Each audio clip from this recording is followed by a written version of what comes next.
मुर्गी का परहेजी सालन पकाना है तो उसके लिए मैंने ये एक प्याज ली है।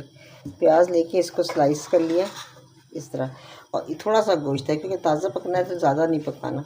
तो सबसे पहले एक इस तरह 1 चम्मच लेके तेल और इसको गरम करके फिर प्याज फ्राई करनी है।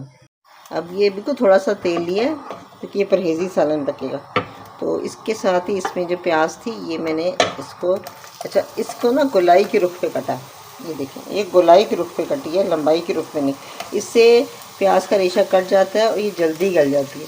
इसको फिर ग्राइंड करने की ज़रूरत नहीं है, साथ ही साथ ये गल जाएगी। प्याज आधी ब्राउन हो जाएगी तो इसमें मैंने डालनी दालचीनी और बड़ी इलायची और छोटी इलायची।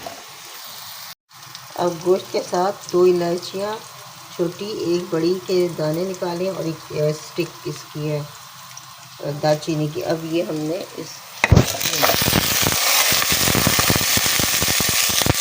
अब 1 चमचे की पिसा हुआ लहसुन अदरक लिया मैंने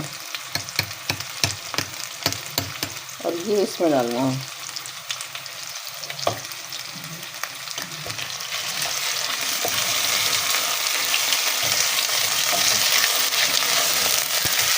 ज़रा सा पानी डाल के ना, और बाकी नमक और धनिया और हल्दी, बस मिर्ची नहीं डालनी।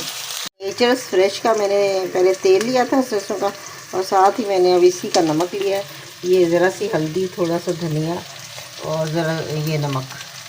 अब इसमें थोड़ा सा पानी, मसाला डाल दिया ना, अब पानी, ताकि ये गल जाए।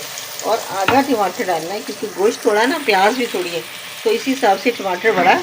अब ये मैंने आधा टमाटर लेके इसको छील के और काट के इसी में डाल के और पकने रख देना।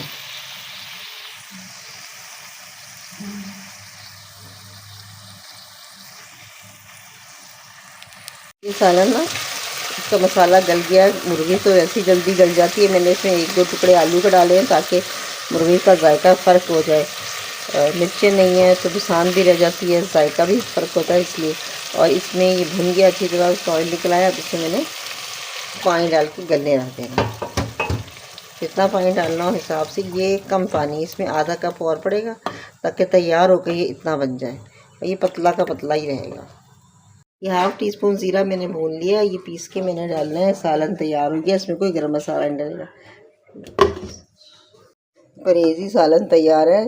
इसको बना के देखें तो इसका जायका बहुत अच्छा आता है। बस ये ऐसे 2 टुकड़े आलू के डाले और ये बहुत ज़्यादा गला दिया गोश्त को, और ये गोश्त तल लिया था। इससे ना टेस्ट बहुत अच्छा है, और रंग इसका इतना अच्छा नहीं आएगा क्योंकि इसमें मिर्चें नहीं है, लेकिन इसका टेस्ट बहुत अच्छा होता है।